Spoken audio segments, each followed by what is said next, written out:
So today's session, we'll be going through this training summary. So I will pop the link in the chat. You don't need to go to that link right now, but you can use it for future reference.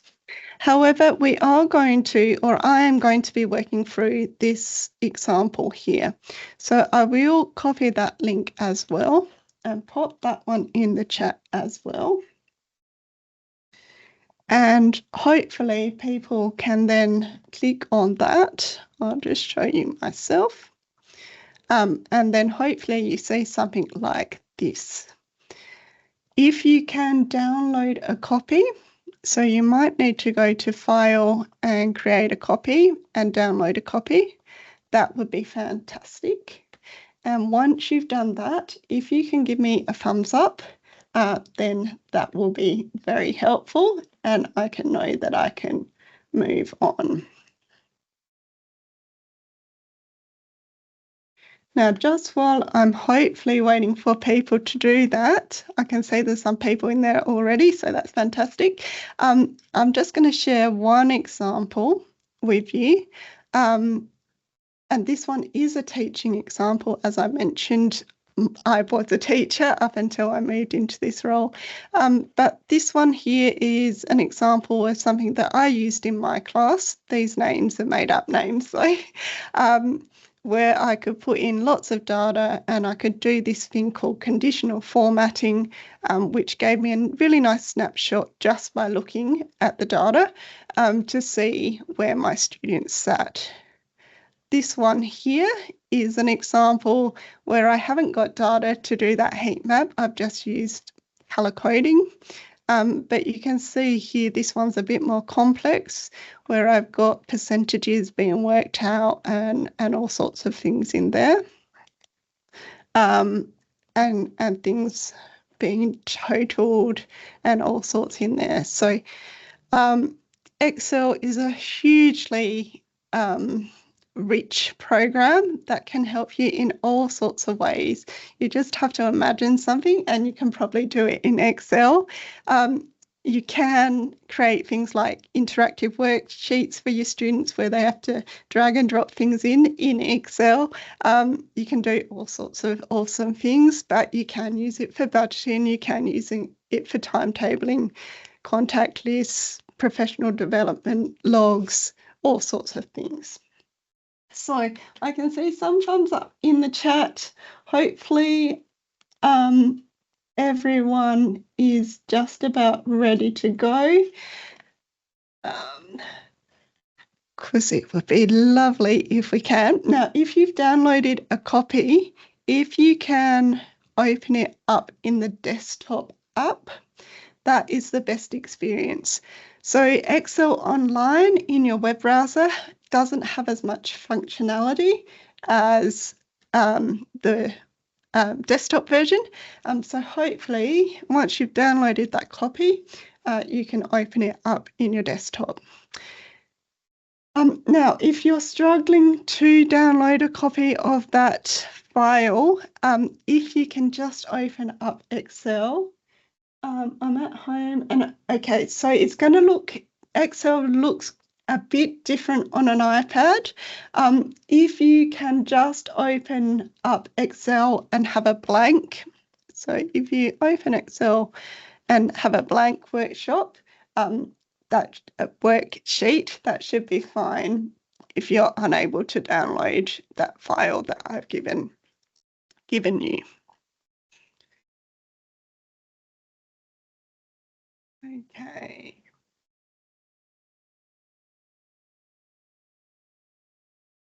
And Maria, you've got your hand up. If it's a question, can you come off mic or just pop it in the chat?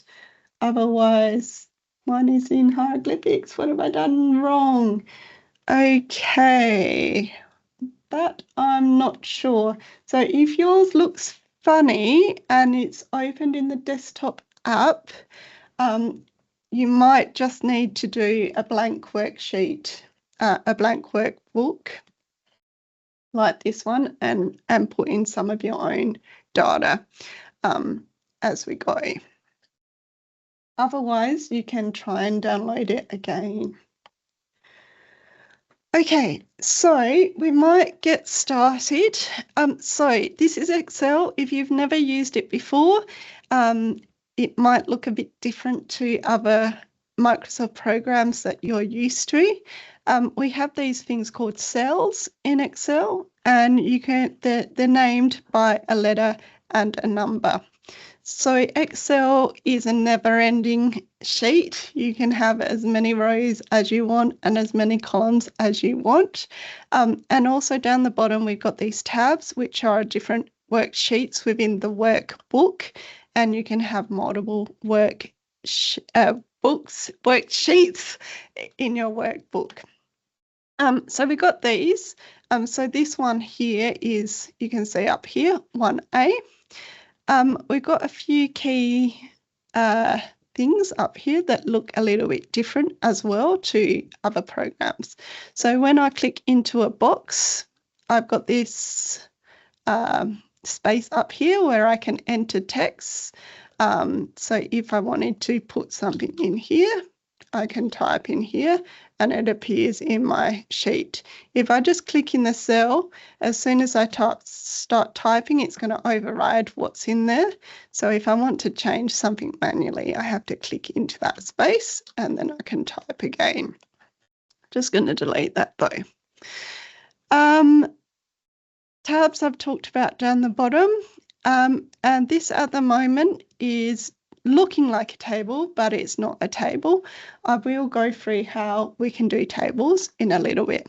Now, if you're working from a blank workbook, so you weren't able to download that one that I linked to, in your workbook, your blank one, if you can just put student in cell A1 and then grade 1, grade 2, percentage, and final grade, or something like that. That should give you enough for you to do what we're going to do.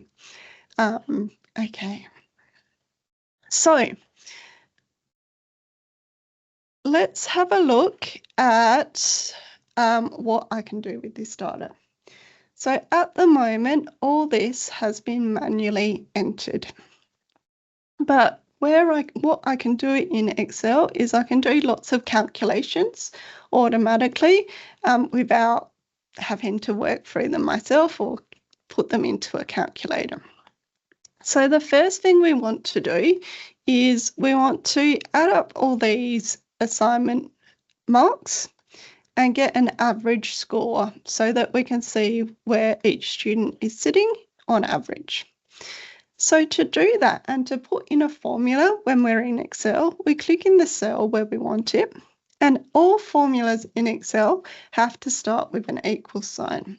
So I'm going to select equal or type equal, and then for this one, because I want an average, I'm going to type in average. Now, as soon as I start to type, I get this list here of different formulas that are already in Excel. And the first one here is average. That's the one that I want. So in this case, I'm going to select tab or click tab on my keyboard, and that's going to give me that formula. I'll just go back a step. So I pressed equal because I want to get a formula. I'm going to start typing average because that's what I want.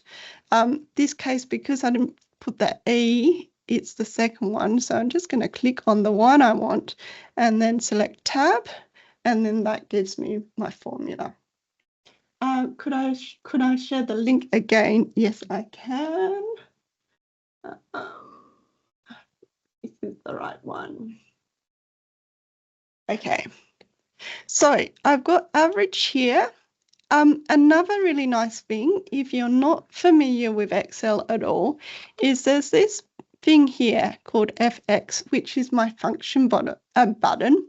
And this is actually going to bring up a wizard that will help me work out what I want to put in or what I need to put in for that formula. So I'm going to select that, and then I get this pop-up box. Now for an average, Excel knows I need at least 2 numbers. In this case, I'm going to want the numbers from all these 3 cells. So I could click in this first box and click on that first cell, then click on this second box and put in that cell, and click here and put in that cell, and that will get me the right answer. But another nice thing about Excel is that if you've got cells that are all together that you want to do something with, you can put in something called a range. And a range in Excel is really easy to do. All I need to do is select the first cell, hold with my mouse and drag it till the end of the range. And then I can see I've got this colon in between my first cell and my second cell and my last cell, and that's what we call a range. So it's given me an idea of what it's going to calculate, so I can check I've done the right thing. Yep, 90, 90, 92. That all looks good. And now I'm going to select OK. And I should hopefully have an average range there. Can you give me a thumbs up again if you've managed to put in that average formula?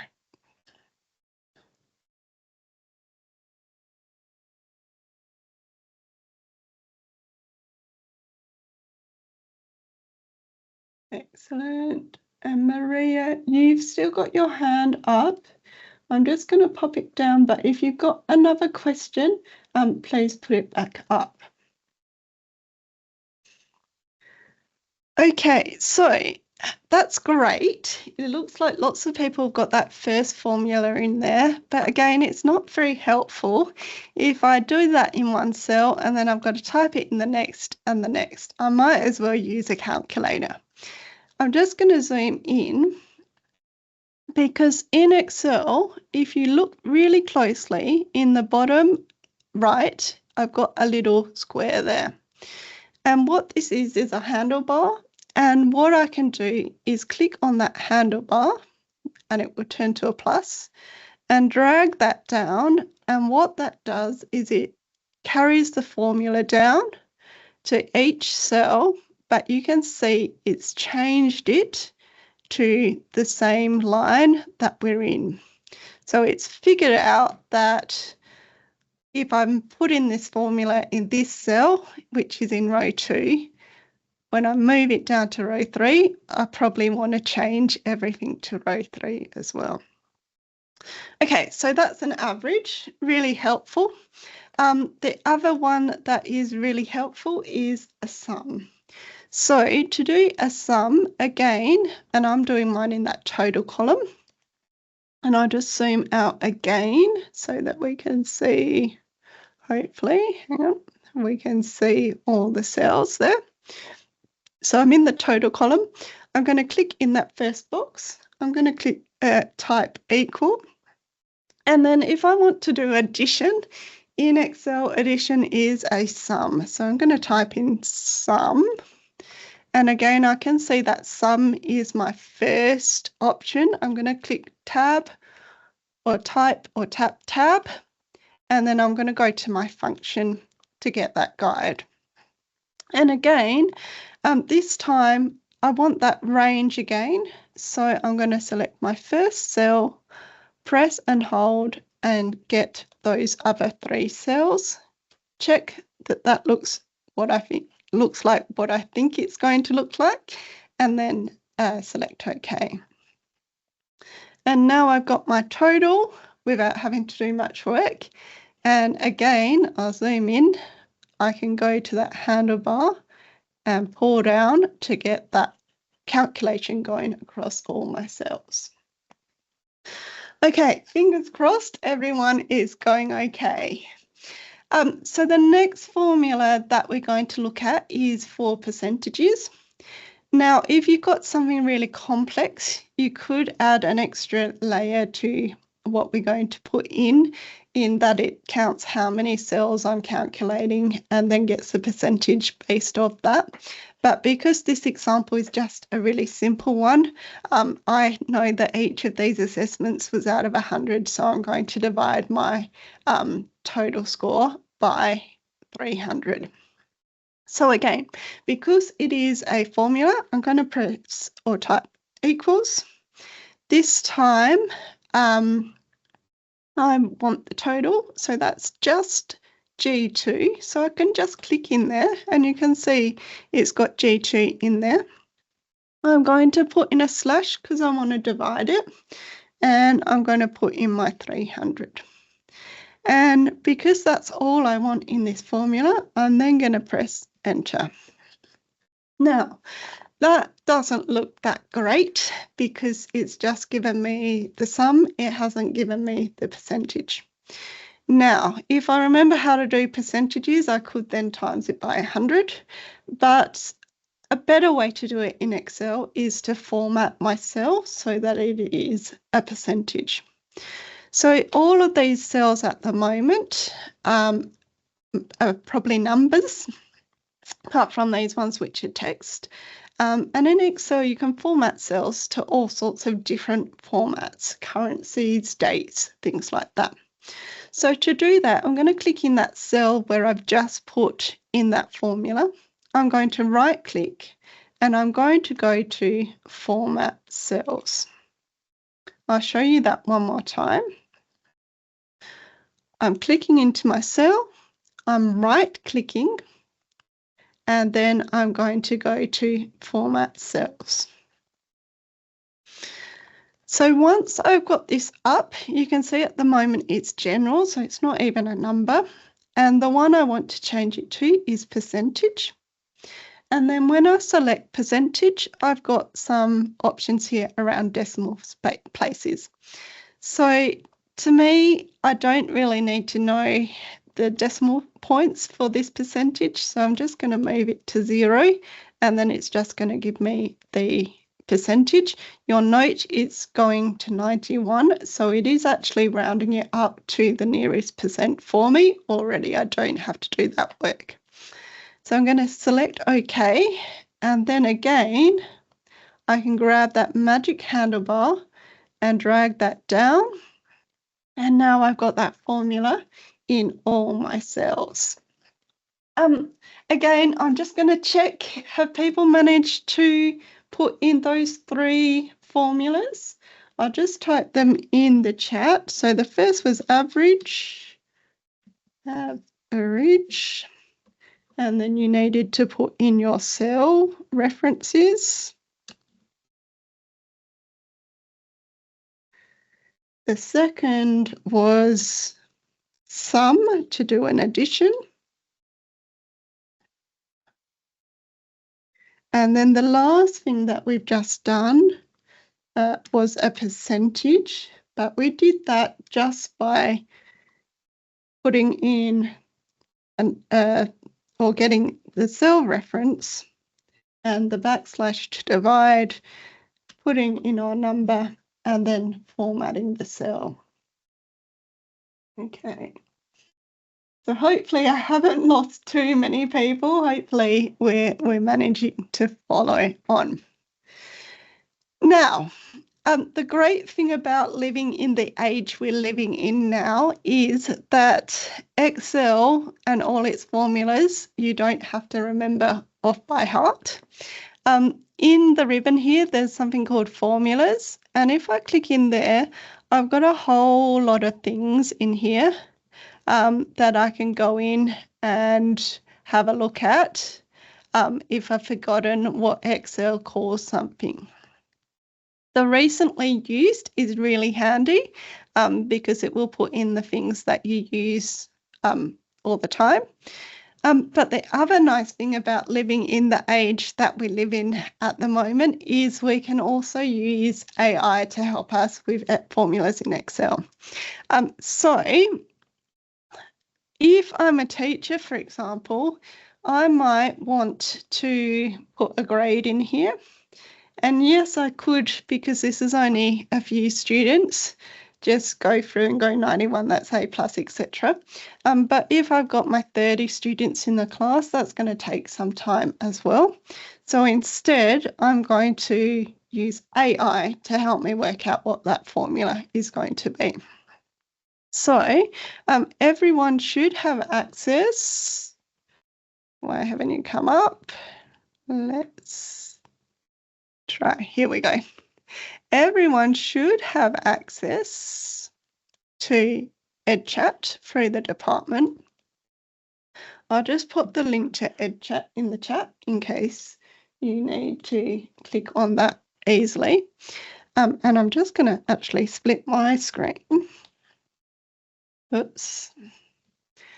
So that we can see what we're looking at.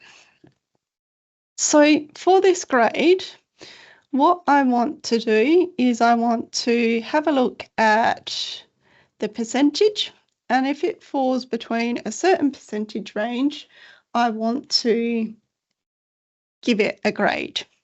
Now, I've written a prompt up that I will copy and paste in that you are welcome to use. And then we'll have a look at what EdChat spits out for us. I'll just explain what I put in here first. So this here that I put in is what I've got in the top of my columns. It's always nice to give the AI a bit of an example. And then my second bit here is what is in my second row. And then here I'm giving EdChat, in this case, a prompt. So I've asked it to create the formula in Excel, and then I've given it what I want it to spit out. Now, I'm using AI to help me because I know this should be a really simple formula, but I've forgotten what it is, for example. So I'm going to click on EdChat Send and see what it gives me. Now, it's given me a formula, and it's got these if clauses, which makes sense. It means if it's something, do this. If it's something else, do this. If it's something else, do that. So that looks pretty good, but there's a few things I'm going to check. I'm going to copy that one. And if you haven't got AI open or EdChat open, you can paste in that formula that I just got. And I'm going to minimize that and make my Excel big again, because I'm going to put that formula into the grade box. Now, I'm not going to click in the cell. I'm going to put it in my typing box up here. And then I'm going to do some checking because it's given me G2 as the cell is going to reference. Is that all right? No, because I want it to work off the percentage, and the percentage isn't G2, it is row 2 still, but column H. So I'm going to then go into my formula here, and I'm going to change my references to G to H, because otherwise it's not going to give me the right thing. Now, I've done that. I'm going to press enter on my keyboard. If I don't press enter and if I click somewhere else, it's going to not like me. It's going to add something to my formula. Now it's given me a D. That's not what I wanted. So I'm going to click back in here and I'm going to have another look at this formula. So it's looking at H2. So that's that cell there. And it's saying if it's greater than or equal to 85, give it an A+. Now that there is saying 91. So in theory, that should be an A+. So I'm looking at what this AI has given me. And the thing that I noticed that's different is that here we've got these percentage signs, and in the formula, I don't. So again, I'm going to add in some percentage signs in here. And then hopefully now my formula is going to work for me and give me the answer that I want. So again, I've gone to the end of that formula and I'm pressing enter, and now it's given me the right answer. So I've used this example to show you that if you can't figure out a formula in Excel, you don't need to stress. Before, you used to have to Google a whole lot to find a formula that worked, maybe. But AI is a really good source now to find formulas. But you can see I still had to look at that formula and make some changes for it to work. So hopefully you followed along with me. And now if I go to the handlebars, I'll zoom in again and drag that down. It should give me the right grades for my students. Okay, so hopefully that has given us a little bit of a taster around putting in formulas. The next thing we're going to look at is around sorting and filtering. So in Excel, okay, sorry, where do I put the percentage in the formula? So if I copy that in, because it's a little bit hard for you guys to see, I'll pop it in here in the chat as well. But I've put that percentage after the numbers because in that cell there, the percentage appears after the number. So in this particular formula, because it's using the if, it wants to look at what kind of writing is in here. If I was looking for words, so maybe instead of percentage, I was putting in good, great, etc., I'd want to type in exactly what was in there to get that. Okay, hopefully, whoops, there we go. So you see, I didn't press enter. I was still in that cell and now it's erased that formula. Good thing is I can always do Control Z to get back. And then I'm going to press enter. But if I accidentally mucked up that cell, I can always get my handlebar and drag up and get that formula back in there as well. If you do make a mistake in Excel and you muck up something completely and you can't do undos to undo it, if you saved it in your OneDrive, now this one isn't at the moment, but if I save it to my OneDrive or into Teams, I can always use my version history to get back a previous version, which was correct as well. Okay, so we're now going to have a quick look at sorting. So in the home ribbon, I've got this sort and filter. I can use this. If I want to use that, I have to highlight the whole thing. And then I can do a custom sort, or I can do these two options, which will sort which will sort by column A.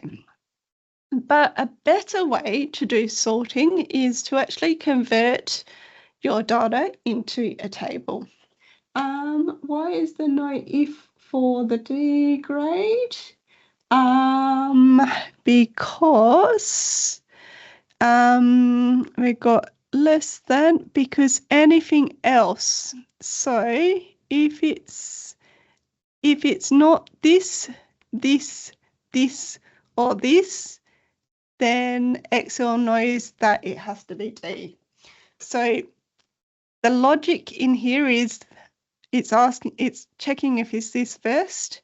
If it's not that, it goes to this. If it's not that, it goes to this. If it's not that, it goes to that. And if it's not that, then D must be the answer. Okay, so we're going to change this data into a table, which will help us with filtering and sorting and all that kind of stuff. So I do want to click in cell A1 and drag and highlight my whole table. And then I can go to the Insert tab. And I've got this option called Table, which I want to press. And then it's going to ask me if I've got headers. So if you've got data without headers, you can this will be unticked, or you can untick this and then you can put your headers in after. But in this case, we do, so I want that ticked, and I'm going to click OK.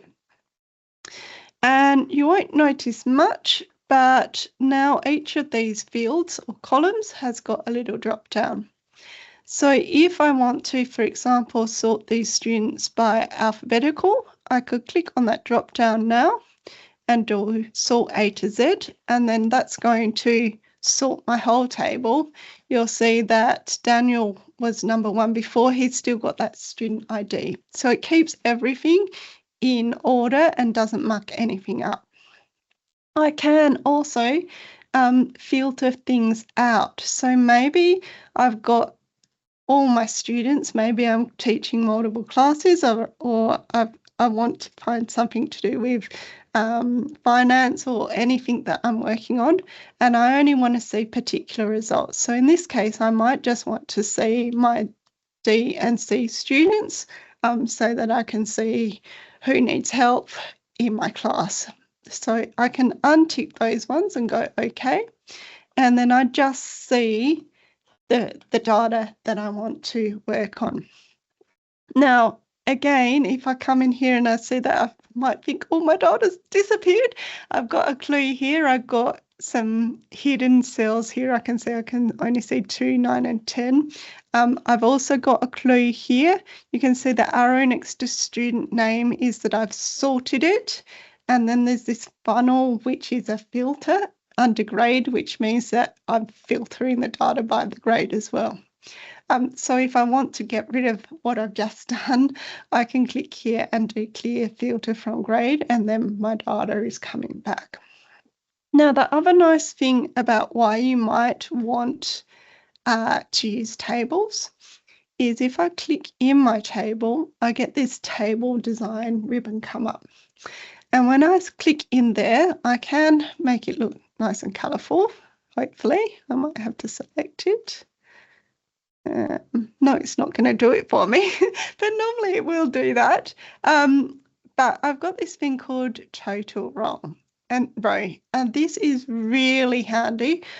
I use this all the time when I'm looking at data. So I use Excel a lot at the moment when I'm looking at digital skills data and how many people have attended different things and who's attended or watched a recording afterwards and things like that.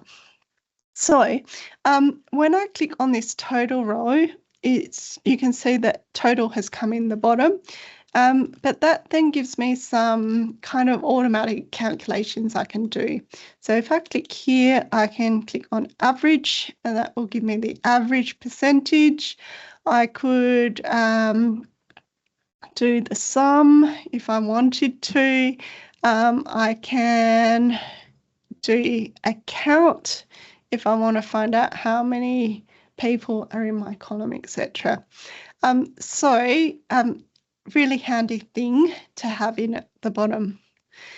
Because I've turned this into a table as well though, and I've got this total roll now, if I just put in an extra student here, it won't be included in that table.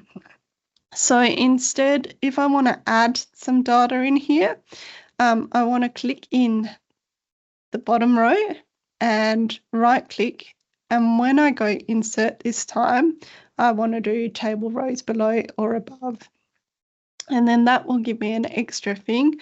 And so now if I put in Joe, you'll see my count has gone up.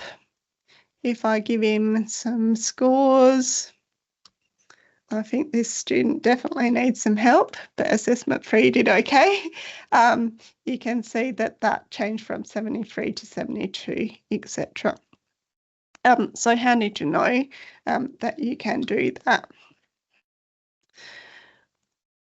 Okay, now another nice feature of Excel is that you can create graphs really quickly. So I think this is probably, oh yeah, we've still got a few things, but hopefully people have followed up to here. But graphs are so fantastic in Excel because that means you can visualize the data really quickly. there's a nice feature which allows you to just highlight what you want to focus on. So in this case, I'm going to focus on the grade because I want a nice visual showing how many A's, A pluses, etc. are in there. I can't really do a total for that because I'd have to have totals for A, etc. So I've highlighted this grade column and I'm going to go back to my insert ribbon and I've got this thing called recommended charts. So as long as I've highlighted the data that I want, I've not been able to add the total row and someone's put in how to do it. I'm just going to delete my total and I'll show you one more time. I've clicked into my table just in case someone else didn't see it as well. I've gone to table design up the top. I'll only see this if I've clicked into my table. And then along here under table style options, I've got this total row here.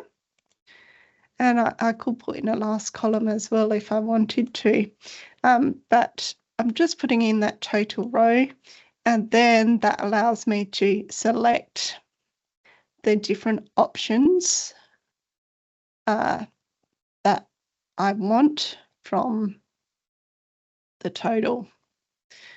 Okay, so back to putting in graphs. I've selected my grade column.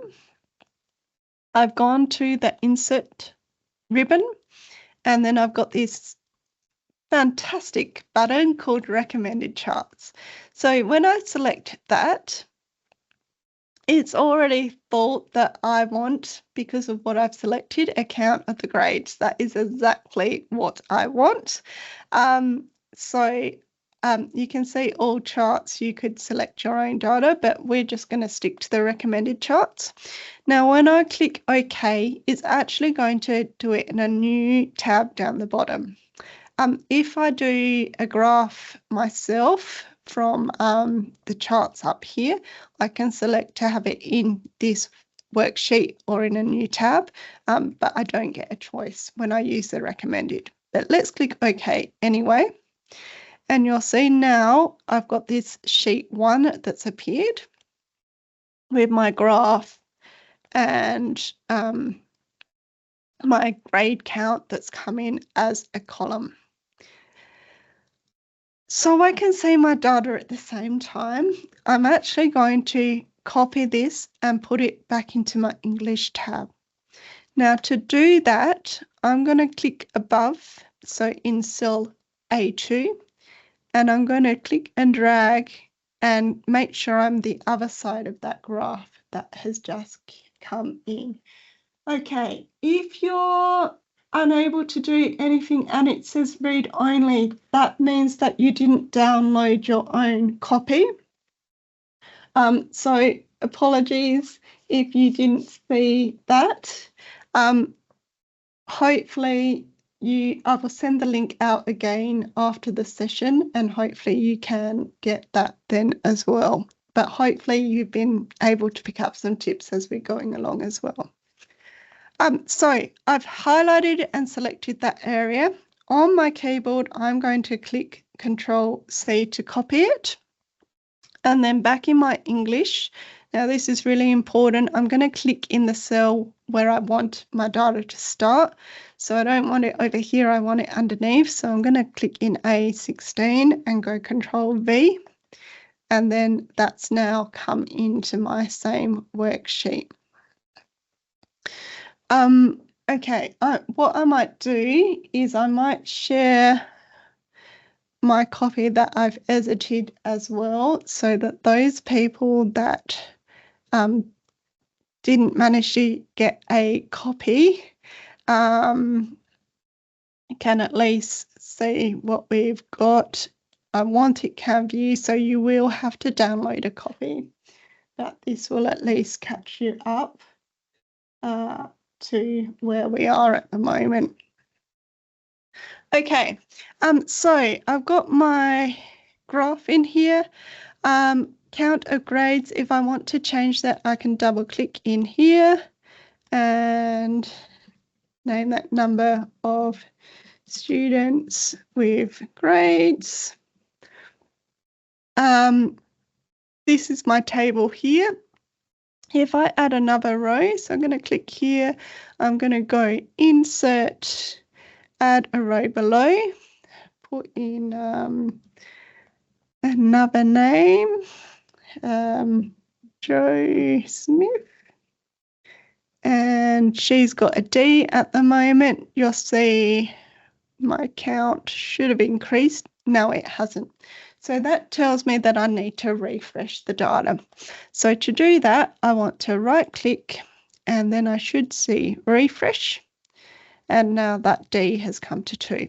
So if you do put in these graphs, and these are called pivot tables, if you do update the data in here, just remember you have to right click and do refresh to make sure that all refreshes as you go. You can do some nice things with that graph. So you can go to the chart styles and it will give you some options. Or if I just click in here and go to format, I can change some stuff in there as well. So I can play around with what it looks like.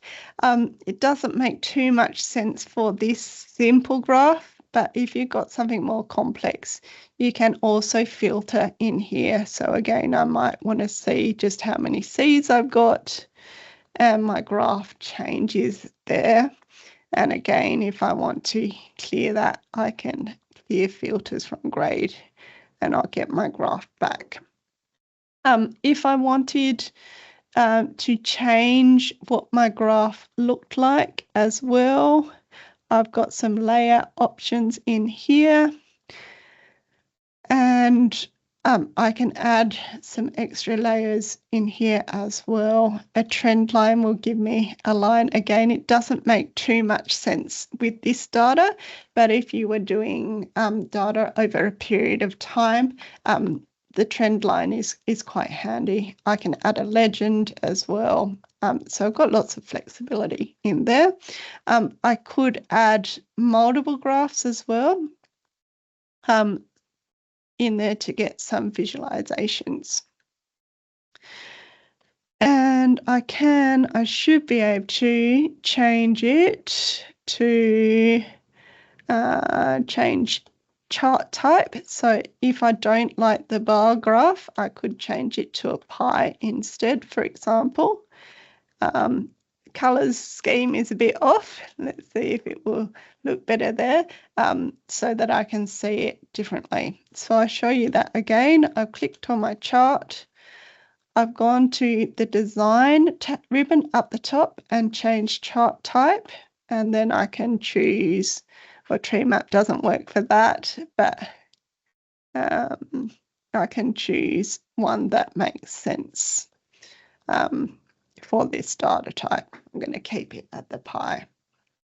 Again, if you clicked in here, you won't be able to do anything unless you download your own copy. Can you change order A plus A, B, C, and D? If I did want to do that, let's see, sort by, that won't work, sort by A to Z. Will that reflect in here? Refresh data. It doesn't look that like I can on the graph, but I mean, it's just put it in it's already sorted it because it's used that bit of analysis itself to think that works okay. A and then A plus isn't the greatest sequence, I would agree, but it doesn't look like I can change that on my graph itself. I might be able to go in to format my legend and see if I can do that, but it doesn't look like I can. Sorry, Alexa. Okay, so we've done that. Another handy thing So you saw my example here, and in this example, I've got that name in 1, 2, 3, 4 different tabs down the bottom. Now, it would be really annoying if I just copy that across in each one, and then I get a new student or new things that I have to add, and I'd have to do it in all of those different tabs. So another nice thing you can do in Excel is you can use the data across different tabs and actually across different workbooks as well, so that you only have to enter the data into one place. So to do that, I'm going to go into this Maths tab, and that at the moment is blank. I'm going to just put in student name up here because that's the only thing that I want being transferred across. And then this is where I want my student name to appear. So I'm going to click into cell A2. And because I want it to appear, I want it to actually be a formula. So I'm going to start again with my equal sign. But this time, instead of typing anything, because I want it to be exactly what I've got in that English sheet, I'm going to click back into my English tab and select that Alice Brown tab. Now, because this one is a table, you'll see it's changed to table 1 and then at student name. That's good. That's what we want. And again, I don't want to click on anything else. I'm just going to press enter on my keyboard. And now back in my maths, you can see it's taken me back to maths. I've got Alice Brown in there. Again, if I zoom in and get the handlebar, I can drag that down. Now, because I've only got 13 students, those values, that's going to show as value like I've got an error, so I can delete those for the moment. But you can see all my students have come in. If I go into English and I go back, right click, insert row below, put in someone else. Back in my maths, because it's not in there, but if I drag it down, Amy White comes in as well. So really handy in that now I only have to update my student names in this tab, and it's going to be updated in this tab for me automatically. Under more sort options, you can manually drag, sort by dragging a. Okay, excellent. Thanks, Lizanne. I might actually follow that up with some instructions when I do my follow-up email, but thank you so much for finding out that information for Alexa. Okay, so the other thing about worksheets. So if I'm working on this with lots of people and we all need to see and access the data, but I only want certain people adding data to my sheet because I don't want people mucking it up. I can also do something called protecting my sheets, which means that I can put a password on individual sheets, let the person who can enter the data know the password, and make sure no one else can edit that. So to do that, I just need to right click on the tab I want to protect and go to protect sheet and put in a password. Don't use 111, which is what I'm doing in this case. It will ask you to put it in again. And then now, if I want to enter anything in here, it will tell me I can't because it's protected. So really handy if you've got a spreadsheet with lots of data that you do need to share and you don't want anyone mucking the data up. And to be able to edit in here again, I just need to right click and then go unprotect sheet, and it will ask me for that password. So if you are doing this, you need to remind people after they've added the data to then go in and protect that sheet again. Okay, so I think that's about all I was going to go through today. So we have finished slightly earlier. I will just share a couple of resources with you to finish off, and then I'm happy to stick around for questions. So I've already shared the training summary, which goes through everything that we've covered today. I'll pop that in there. Can you protect sheet cells or not? No. So if you're doing the protection, it's the whole sheet rather than the cells. So we've got you've got the training summary in there. Oops. There we go. We also, my team has a YouTube channel. So there are some videos around Excel on that YouTube channel that you might want to look at, and all sorts of other technology that you have access to in the department. The other link I will show you or share with you is the Digital Skills Dashboard, which is again what our team looks after. So you can find that through logging into Plink, Explore and Digital Skills. And then you'll find a range of different news items about all stuff technology, but there's also courses that you can enroll in Plink and other resources as well. So I just popped that into the link into the chat as well.